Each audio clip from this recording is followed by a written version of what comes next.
Halo, kembali lagi di channel ini gitu ya. Kita lanjutkan isi playlist kita, di mana kita akan lanjutkan untuk membahas tipe data. Oke, maaf ini videonya jelek karena memang ada keterbatasan hardware di sini. Oke, kita akan membahas tentang yang namanya tipe data. Jadi setelah di video sebelumnya kita bahas tentang istilah programmer, algoritma dan seterusnya.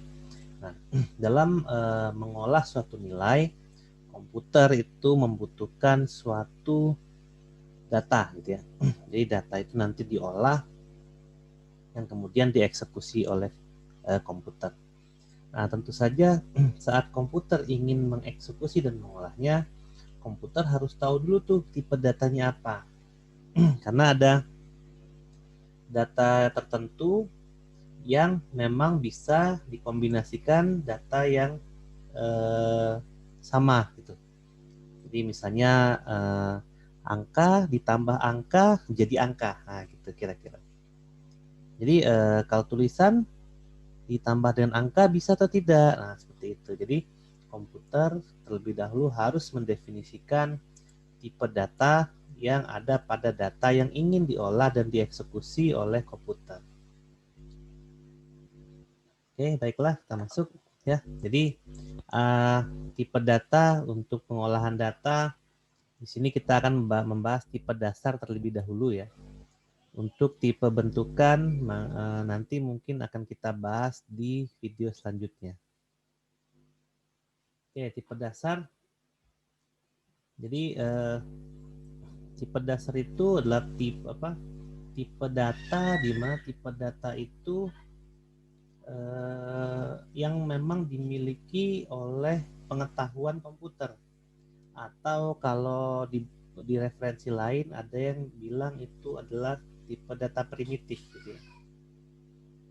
Jadi kalau tipe dasar itu ya tipe tipe data ya di mana dia memang berdiri sendiri tanpa didefinisikan oleh siapapun. Jadi struktur-strukturnya gitu ya, terus sifat-sifatnya, nah itu semua sudah dimengerti oleh komputer dan tinggal diolah saja dan dieksekusi. Nah, kemudian kalau kita ingin menggunakan suatu tipe data, gimana caranya? Di algoritma, ya, tipe data harus kita masukkan ke dalam kamus. Ya. Masih ingat ya kemarin ada 3 blok dalam penulisan algoritma. Jadi ada yang namanya nama algoritma, blok pertama, blok kedua itu adalah kamus. Nah, blok ketiga itu adalah penulisan algoritmanya. Jadi kalau kita ingin mendefinisikan tipe data untuk suatu variabel, maka kita harus mendefinisikan itu di kamus data. Nah, kemudian ada berapa banyak tipe dasar dalam suatu penulisan algoritma? Ini masih algoritma ya, belum pemrograman. Jadi belum berkaitan dengan bahasa pemrograman tertentu. Jadi tipe dasar di sini ada 4. Yang pertama adalah logika atau boolean. Yang kedua adalah bilangan bulat, ya mungkin pada tahu ya bilangan bulat, lalu bilangan real, dan yang keempat itu adalah berupa karakter.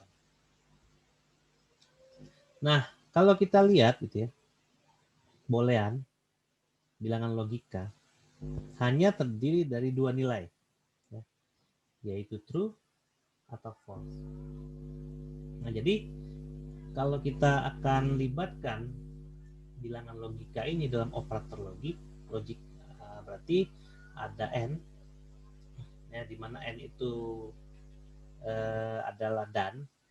Hasil dan itu kalau kita berbicara tentang operator logika, hasilnya adalah boolean juga ya. Sehingga kalau kita berbicara di sini tentang bilangan logika ya, jadi kalau kita bilang n artinya kita punya variabel 1, kita n kan dengan variabel 2, nanti hasilnya pun akan boolean. Misalnya true and true, kita dapatkan hasilnya true.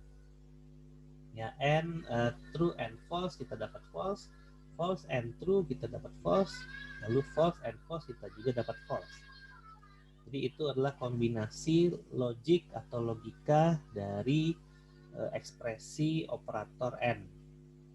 Jadi kalau n itu artinya kalau dua-duanya true maka akan true. Ya, ini akan dipelajari di logika matematik. Mungkin teman-teman yang berasal dari sekolah menengah atas atau sekolah menengah kejuruan sudah mengerti nih ya, adanya di kalkulus atau matematik. Kemudian ada OR. Kalau OR artinya yang false itu kalau dua-duanya false ya. Kalau dua-duanya true atau salah satunya true itu hasilnya true. Lalu ada XOR, lalu ada NOT, lalu ada equal dan negasi dari equal ya. Sama dan tidak sama. Nah, itu kira-kira. Jadi, kalau kita bicara bilangan logika, nilainya hanya 2, true atau false. Nggak ada yang lain ya, tidak ada yang setengah true, setengah false. Jadi kita harus membedakan kalau komputer itu dia mengertinya tegas gitu ya. Kalau tidak 0 ya 1. Kalau tidak true ya false, seperti itu. Ya, ini adalah tabel hasil operasi gitu ya. Bisa teman-teman tebak dan teman-teman lihat di bagian operator gitu ya. Ada operasi true and true, hasilnya true dan seterusnya. Kalau not false gitu berarti true, not true berarti false. Kalau equal seperti itu, kalau OR seperti itu, kalau XOR dia seperti itu. Kalau XOR itu artinya salah satunya harus berbeda ya. Kalau dua-duanya sama, true XOR true atau false XOR false, dia hasilnya akan false. Nah, lalu kemudian berikutnya adalah bilangan bulat. Nah, seperti yang kita ketahui bahwa kalau kita berbicara bilangan bulat, artinya adalah dari 0 sampai tak hingga. Ya. Positif doang? Enggak, ya. Negatif juga. Jadi kita bisa lihat di sini bahwa bilangan bulat itu sering diberi nama integer ya. Jadi tipe data untuk bilangan bulat itu sering disebut sebagai bilangan integer. Nah, di sini ada operator yang bisa kita pakai untuk mengolah atau mengekspresikan bilangan bulat. Ya, jadi kalau misalnya bilangannya integer, kita bisa pakai operator kali gitu ya. Hasilnya apa? Integer ya. Jadi misalnya 3 kali 1 hasilnya 3. 3 adalah integer, kali adalah operator, 1 adalah integer, maka kita dapat hasil 3 yang juga merupakan integer.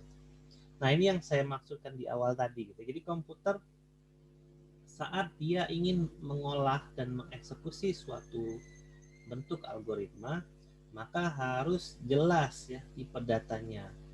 Nah, nanti di program, di pemrograman, tipe data itu akan kita definisikan ya di bagian blok dari program yang akan kita buat.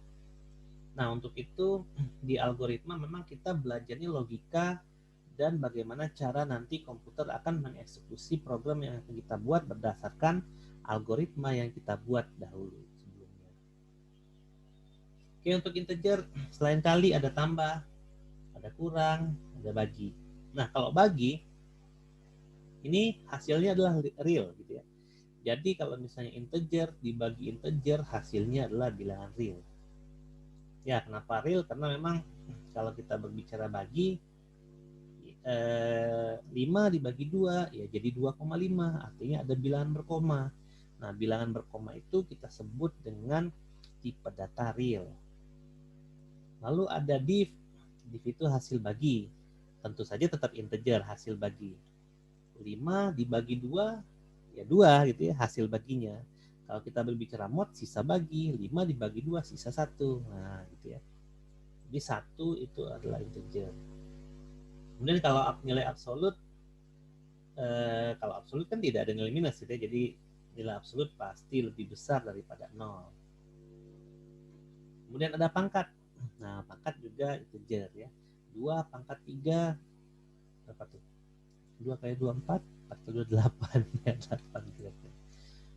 Kemudian ada operator yang bisa kita pakai untuk bilangan integer juga, ada operator relasional atau perbandingan. Nah, kalau kita gunakan operator ini, maka hasilnya akan berbeda tipe datanya. Jadi misalnya 1 kurang dari 5.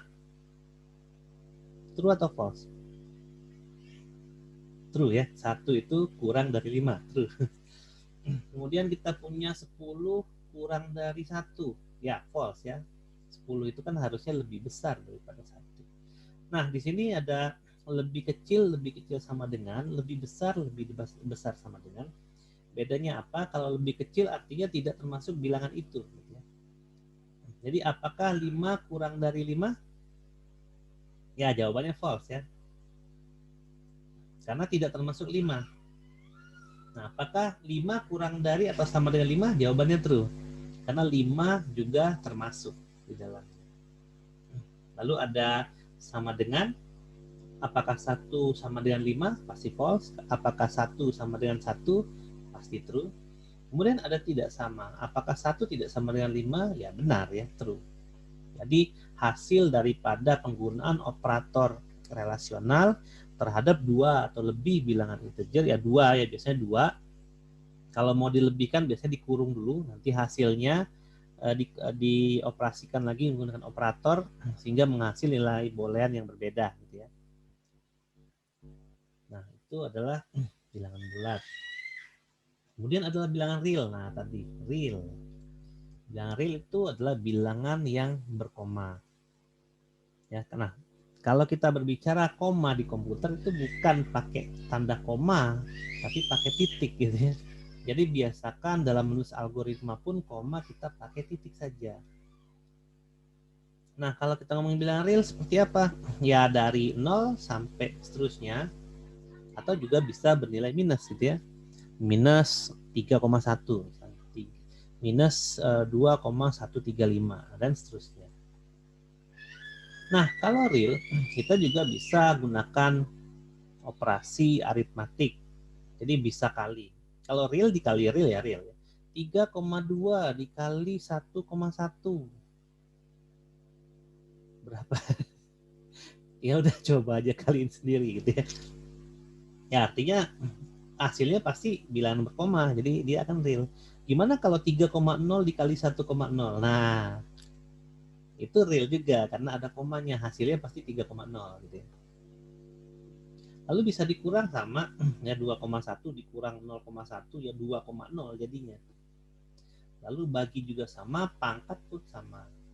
Nah, untuk operator sama seperti bilangan bulat atau integer tadi. Di sini ada lebih kecil, sama lah ya logikanya ya. Apakah 1,1 lebih kecil dari 3,0? Ya, jawabannya true dan seterusnya. Itu sama, ada kurang dari sama dengan, ada lebih dari sama dengan, ya ada lebih dari, ada tidak sama dengan.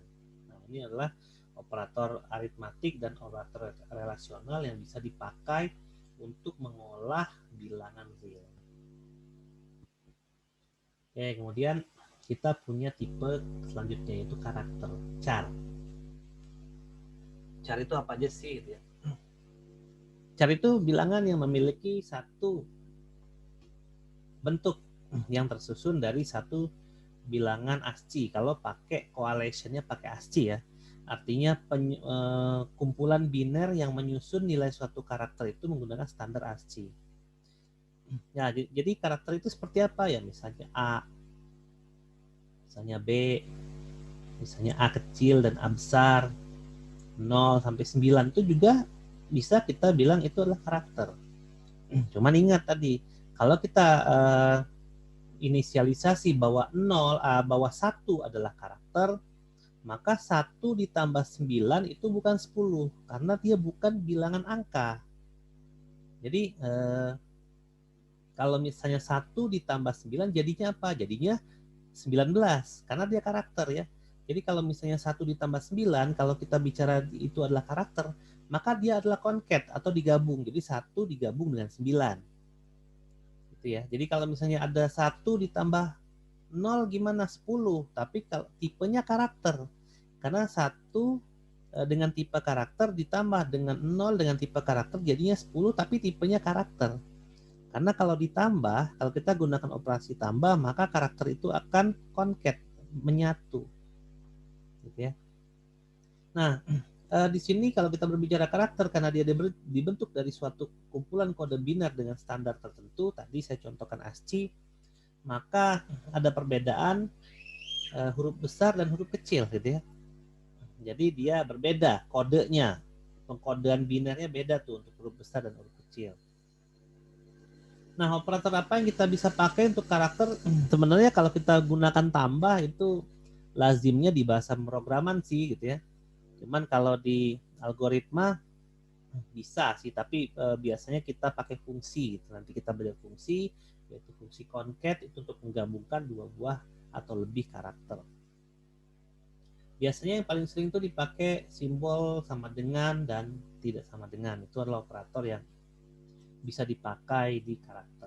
Ya tambah bisa sebenarnya, tapi tambah itu lebih ke concat jadinya, menggabungkan. Nah cuman ya karakter tidak bisa dikurang, jadi tidak ada kurang, tidak ada kali, tidak ada bagi. Gimana ceritanya A dikali dengan B, ya kan nggak ada gitu ya secara logika. Jadi biasanya kalau di algoritma kelompok operator perbandingan yang dipakai itu ya hanya sama dengan dan tidak sama dengan. Untuk operator penjumlahan itu tidak lazim sebenarnya di algoritma, tapi ada bahasa pemrograman tertentu yang bisa menggunakan tambah, ya operator tambah untuk menggabungkan dua buah karakter. Nah lalu ada yang namanya tipe string. String ini seperti apa nih? String itu sebenarnya karakter, tapi dia adalah tipe dasar yang khusus. Misalnya A itu karakter karena dia satu huruf, satu karakter. Jadi, kalau string itu misalnya apa, artinya ada 3 karakter. Nah, 3 karakter ini tersusun menjadi satu hingga kita bilang itu adalah kata gitu ya. Nah, tipe kata seperti ini sering disebut sebagai string. Jadi string itu sebenarnya adalah kumpulan dari karakter. Bisa jadi apa 01 itu juga bisa gitu ya, karena 01 itu juga karakter. Atau nama, ya nama saya Fajri Rahmat Umbara, itu berarti string yang terdiri dari karakter F, A, J, R, I, spasi. Nah, spasi juga karakter ya, karena spasi juga diterjemahkan dengan kumpulan bilangan biner. Kalau tadi saya contohkan menggunakan standar ASCII. Jadi seperti itu. Nah, perbedaannya adalah biasanya di algoritma, kalau karakter itu petiknya 1. Jadi kalau saya bilang A petiknya 1 dengan A petiknya 2, artinya dia memiliki perbedaan. Yang satunya karakter, yang satunya string. Jadi kalau string itu petiknya 2. Nah, gitu. Nah, untuk string ada beberapa operator konstruksi yang bisa dipakai ya. Nah, jadi di sini bisa kalau perbandingan sama dengan karakter, sama dengan dan tidak sama dengan, itu hasilnya adalah boolean.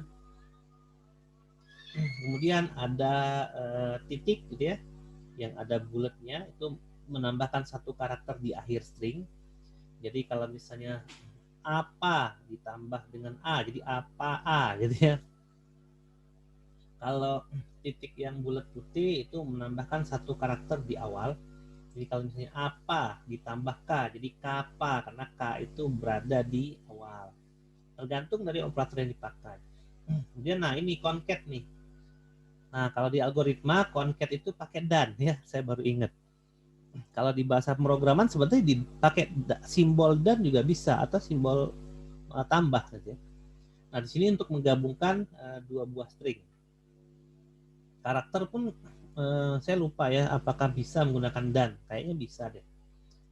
Nah kalau string bisa ya pakai dan, misalnya Fajri dan Umbara, nah dia gabung. Atau kita ya kan karakter juga bisa 1 dan 9 di concat, jadi dia akan ditambah gitu ya, jadi dia akan menyatu kalau kita berbicara tentang string. Ya hasilnya string lagi gitu. Nah mungkin kalau karakter ini saya memang agak bercampur ya antara algoritma dan bahasa pemrograman. Kalau karakter kayaknya kalau digabung jadinya string ya. ya secara logika sih seperti itu. Karena kalau udah terdiri dari dua kata, kita tidak bisa sebut lagi itu adalah sebagai sebuah karakter, tapi sebuah string. Oke, kemudian ada lagi yang namanya tipe enumerasi atau enum. Nah, tipe data ini yang biasanya suka dipakai untuk membatasi nilai dari suatu variabel yang kita inisialisasikan tipe datanya sebagai tipe data enumerasi. Jadi kita nanti yang mendefinisikan nilainya apa gitu ya untuk tipe data enum ini. Nah, untuk operasi-operasi enum biasanya kita kalau di algoritma kita pakai beberapa kata kunci gitu ya. Ada first, itu adalah anggota nilai yang pertama, lalu last itu yang terakhir, lalu ada suksesor berarti yang setelahnya, ada predecessor yaitu sebelumnya. Nah, kalau kita lihat anggota himpunan dari bilangan bulat tadi ya, artinya 0 sebagai titik tengahnya, minus tak hingga sampai plus tak hingga itu adalah himpunan bilangan bulat atau yang kita sebut dengan integer tadi. Nah, kalau enum himpunan bilangannya apa saja? Nah, himpunannya itu kita yang isi sendiri. Ya, jadi kalau misalnya karakter tadi, himpunan bilangan karakter apa? 0 sampai 9. Terus A kecil sampai Z kecil, A besar sampai Z besar, dan seterusnya. Nah, kalau enum itu apa saja anggotanya, berapa banyak himpunannya itu kita yang mendefinisikan sendiri. Nah, seperti saya ingin membuat enum, di mana enum itu adalah tipenya hari. Jadi hari itu bertipe enum maksudnya ya. Nah, saya definisikan sendiri nih, ya himpunan dari hari itu. Jadi jumlahnya ada 7, yaitu Senin, Selasa, Rabu, Kamis, Jumat, Sabtu, Minggu. Nah, seperti itu. Nah, kemudian untuk mendeklarasikan itu tipe data enum hari itu di algoritma, biasanya kita gunakan suatu nilai variabel. Misalnya variabelnya adalah H. Kalau kita berbicara variabel, variabel itu boleh aja ditulis dengan apapun ya, bisa H atau hari tapi huruf besar semua atau apapun. Dimana kalau kita lihat dari contoh yang ada di slide, di sini contoh menggunakan variabel H. H.2 hari. Artinya H itu tipe datanya hari. Nah, hari itu adalah enum dan kita definisikan anggota himpunannya adalah Senin, Selasa, Rabu, Kamis, Jumat, Sabtu, dan Minggu. Lalu bagaimana kita menggunakannya gitu ya? Kalau saya ingin menampilkan hari Senin gimana? Ya kita isi sebagai first dari H-nya, dari variabelnya. Nah, first itu adalah Senin. Kalau kita ingin hari Minggu gimana? Ya berarti last, H. Kalau saya ingin hari Rabu gimana? Berarti suksesor Selasa. Jadi itu dari anggotanya. Kalau saya ingin hari Senin gimana? Bisa juga menggunakan predecessor Selasa. Artinya kalau kita bilang suksesor itu setelah Selasa, itu Rabu. Kalau predecessor itu sebelum Selasa, yaitu Senin. Nah, karena dia ada suksesor dan predecessor, hasil daripada kita akses ini tergantung dari urutan. Ya, kalau secara pengetahuan manusia, Senin, Selasa, Rabu, Kamis, Jumat, Sabtu, Minggu, itu adalah urutan hari. Bagaimana kalau saya acak nih gitu ya, Rabunya di depan. Jadi kalau saya bilang tipe hari, Rabu di depan, Rabu, Senin, Selasa, Kamis, Jumat, Sabtu, Minggu. Kalau saya panggil first H, kira-kira yang keluar apa? Ya yang keluar pasti Rabu gitu ya, karena saya ubah tuh urutannya. Jadi Rabu saya taruh di depan. Nah, untuk first, last, successor, dan predecessor akan mengikuti urutan dari enum yang kita definisikan sebelumnya. Oke, baik. Itu adalah beberapa tipe dasar yang bisa teman-teman pelajari dalam algoritma. Baik, nanti kita ketemu lagi di video selanjutnya. Semoga video yang tadi bisa menambah pengetahuan kita semua. Ya, silakan stay di channel ini. Ya. Insya Allah akan update tiap hari satu video atau lebih gitu ya, tergantung dari mood. Silakan komen kalau ada kesalahan, nanti akan saya perbaiki selaku akademis, saya wajib perbaiki itu. lalu like dan subscribe channel saya. Oke, itu saja dari saya. Sekian, terima kasih. Saya akhiri. Baik, wassalamualaikum.